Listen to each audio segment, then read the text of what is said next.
Hey, what's up, Broken Chains family? Coach Nate here. Hey, it is Sunday morning. I'm just hanging out in bed with my daughter, and it's been about a week now since the end of the CrossFit Games, and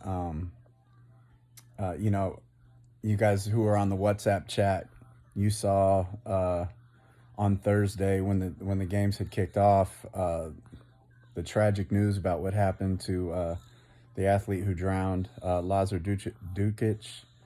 Um, I was getting the news on YouTube and just passed it on to everybody else as I found out as well.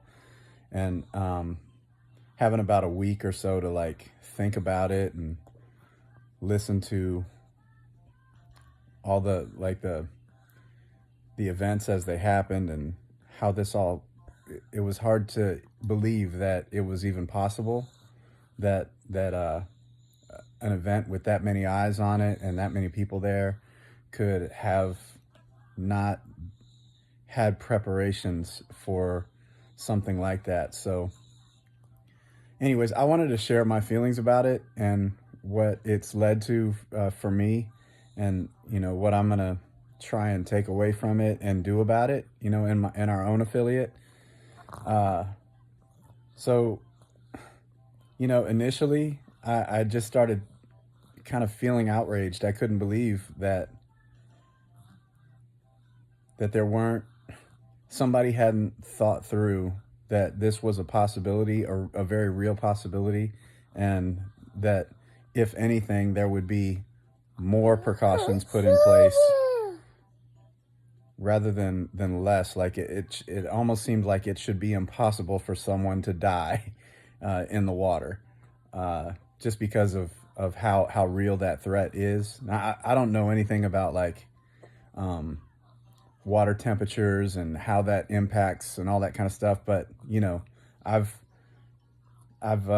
in my athletic career, I've hit some moments of severe cramping, and I can't imagine that happening in the water after a fast long run, or it was a 3.5 mile run where they were putting out, and then they get in the water after that. So their body temperature is already jacked up really high, and then they get in what all accounts it sounds like the water was pretty warm.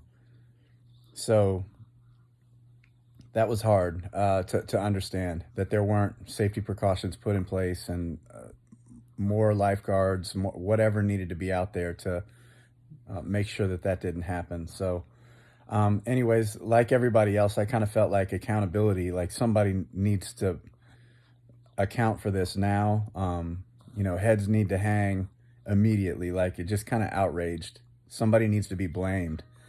And I'm sure that as this investigation that's going on, this third-party investigation that CrossFit is going through, there's going to be plenty of blame to go around. But after a week of kind of going through this and hearing different people's perspectives, obviously I feel horrible for Lazar's family and his wife and brother who was there competing. But then it just began to expand from there, and I just started thinking about, obviously all the competitors who were there too. Like, they were, nobody was going to be able to compete the same if they even decided to continue competing. Like, at this point, it's not even really the CrossFit Games anymore. It was really just the rest of the time there was just a memorial for Lazar. So I was thinking about them, anybody who may have swam by him. Like, how do you cope with that?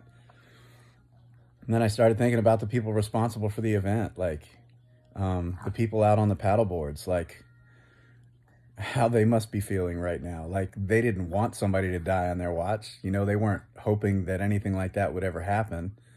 So they're carrying around all this burden. Dave Castro, ultimately the buck stops with him as the head of the games. That guy's been around forever.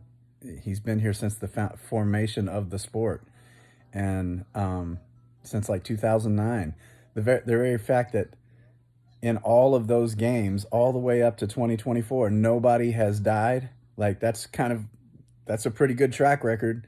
It seems like they had things squared away, at least in the past, to prevent safety issues like this creeping up. So I felt horrible for him. I feel horrible for Don Fowle, the head of CrossFit. Like, how's he going to account for this? How's this? You know, this is now like a publicly traded company. It's owned by private equity. So now somebody's head's going to have to hang for this, and in all likelihood, it'll be his. And then, you know, the whole controversy over whether they should have kept competing or not. Like,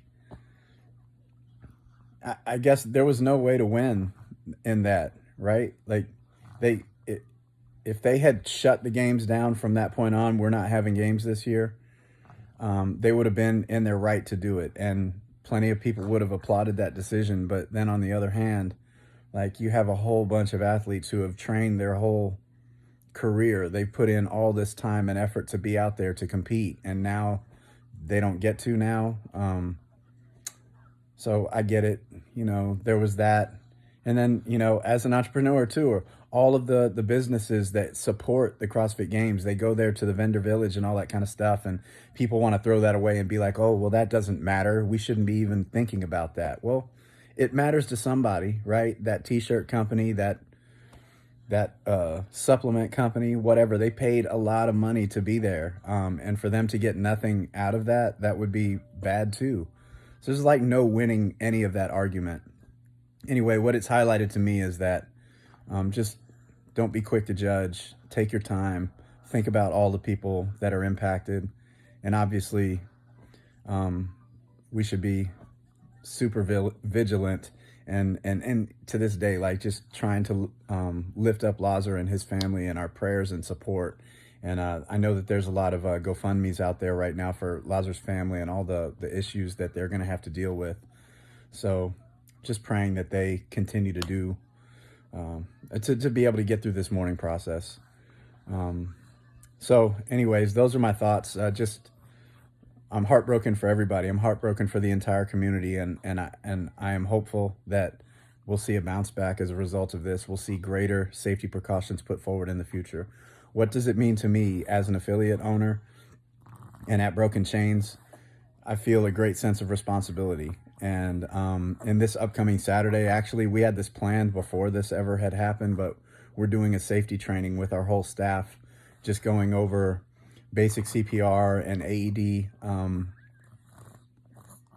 procedures in the gym. If anybody, you know, falls down and stops breathing, we know what to do. We're ready to go. And so we'll be practicing that in this upcoming Saturday, and also just being more vigilant about all the safety issues that exist when you're in a gym, when you're training. This is for us. We're trying to help you live a long life. We're not trying to take it from you at the gym.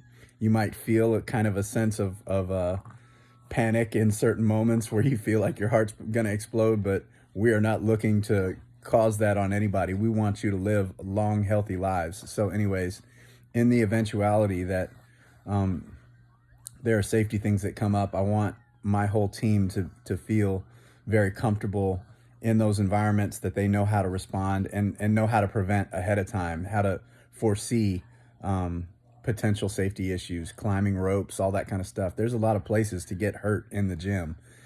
So we want to make sure that we're mitigating those things. So we're going to be training and just trying to be better.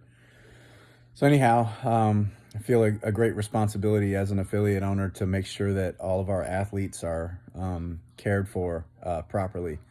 And anyways, I just wanted to share my thoughts, guys. I don't, you know, of all the people that you know who have been around CrossFit for a long time, I'm probably one of the oldest G's. I discovered CrossFit back in 2007, so I've seen it for a long time become what it is today. I've seen the highs and the lows, and this is definitely a low point. But I am very hopeful that the CrossFit community rallies back from this. I'm certain that we will, and things will get better as a result. Anyways, just wanted to share my thoughts with you guys. I love you. Come train. See you at the box.